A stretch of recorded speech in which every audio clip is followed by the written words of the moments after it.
जय श्री राधे मित्रों, इस वर्ष माघ माह कृष्ण पक्ष एकादशी तिथि का प्रारंभ 17 जनवरी 2023 दिन मंगलवार शाम 6:05 से 18 जनवरी 2023 दिन बुधवार शाम 4:03 पर समापन होगा।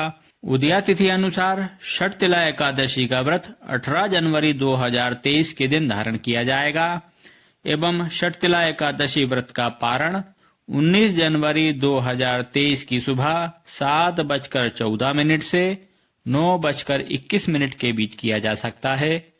हर वर्ष माघ माह के कृष्ण पक्ष की एकादशी तिथि के दिन षटतिला एकादशी या पाप हारिणी एकादशी का व्रत धारण किया जाता है। मान्यता है कि इस दिन जो भी भक्त भगवान विष्णु जी का ध्यान पूजन कर व्रत धारण करता है उसके जीवन में कभी कष्ट और रोग नहीं रहते हैं।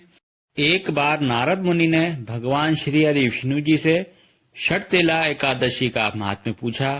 वे बोले, हे प्रभु, आप मेरा प्रणाम स्वीकार करें।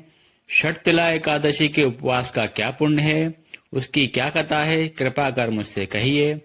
नारद जी की प्रार्थना सुन भगवान श्री हरि ने कहा, हे नारद, मैं तुम्हें प्रत्यक्ष देखा सत्य वृतांत सुनाता हूँ, ध्यान पूर्वक श्रवण करो। बहुत पहले मृत्युलोक में एक ब्राह्मणी रहती थी।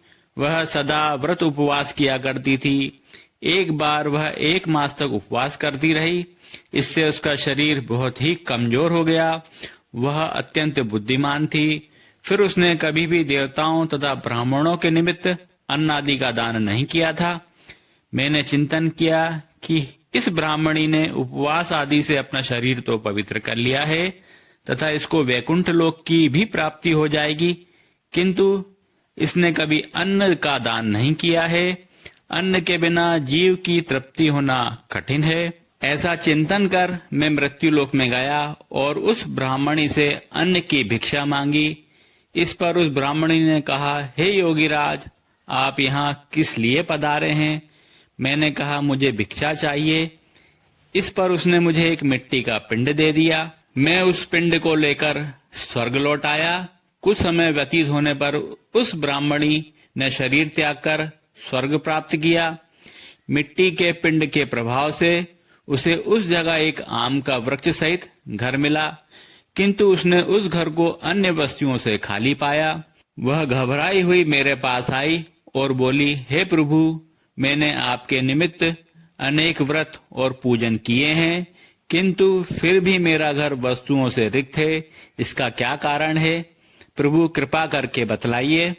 मैंने कहा, तुमने अपने जीवन में मेरे निमित्त अनेक पूजन व्रत उपवास किए हैं, किंतु कभी भी अन्न का दान नहीं किया है। अन्न के दान किए बिना मनुष्य का कल्याण होना संभव नहीं है। मनुष्य जो और जैसा दान करता है उसे बाद में उसी तरह का फल मिलता है। धार्मिक कार्यों के बाद दान पुण्य अवश्य ही करना चाहिए। भगवान विष्णु ने कहा, ब्राह्मणी, तुमने अपने मनुष्य जीवन में कभी भी अन्न धन का दान नहीं किया है। यह सुनकर ब्राह्मणी ने भगवान विष्णु से इसका उपाय जानना चाहा। तब मैंने कहा, तुम अपने घर जाओ और जब देव स्त्रियां तुम्हें देखने आए तब तुम उनसे षटतिला एकादशी व्रत का महात्म्य और उसका विधान पूछना। जब तक वह न बताएं तब तक द्वार नहीं खोलना। प्रभु के ऐसे वचन सुन वह अपने घर गई और जब देव स्त्रियां आईं और द्वार खोलने के लिए कहने लगीं, तब उस ब्राह्मणी ने कहा, यदि आप मुझे देखने आई हैं तो पहले मुझे षटतिला एकादशी का महात्म्य सुनाएं। तब उनमें से एक देव स्त्री ने कहा, यदि तुम्हारी यही इच्छा है तो ध्यान पूर्वक श्रवण करो। मैं तुमसे एकादशी व्रत और उसका महात्म्य विधान सहित कहती हूँ। जब उस देव स्त्री ने षटतिला एकादशी का महत्व सुना दिया तब उस ब्राह्मणी ने द्वार खोला। देव स्त्रियों ने ब्राह्मणी को सब स्त्रियों से अलग पाया। उस ब्राह्मणी ने भी देव स्त्रियों के कहे अनुसार षटतिला एकादशी का व्रत उपवास किया और उसके प्रभाव से उसका घर धन्य धान्य से भर गया। अतः हे पार्थ, मनुष्यों को अज्ञान को त्याग कर षटतिला एकादशी का उपवास करना चाहिए। इस एकादशी व्रत के करने वाले को जन्म जन्म की निरोगता प्राप्त होती है।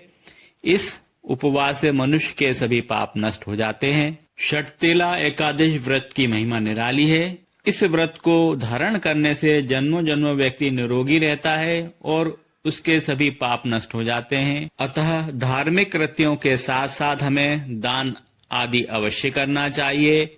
शास्त्रों में वर्णित है कि बिना दान किए कोई भी धार्मिक कार्य संपन्न नहीं होता है। यदि वीडियो अच्छा लगा हो तो वीडियो को लाइक व अपने मित्रजनों को शेयर कर चैनल को सब्सक्राइब करना न भूलें। धन्यवाद। जय श्री कृष्णा, जय श्री राधे।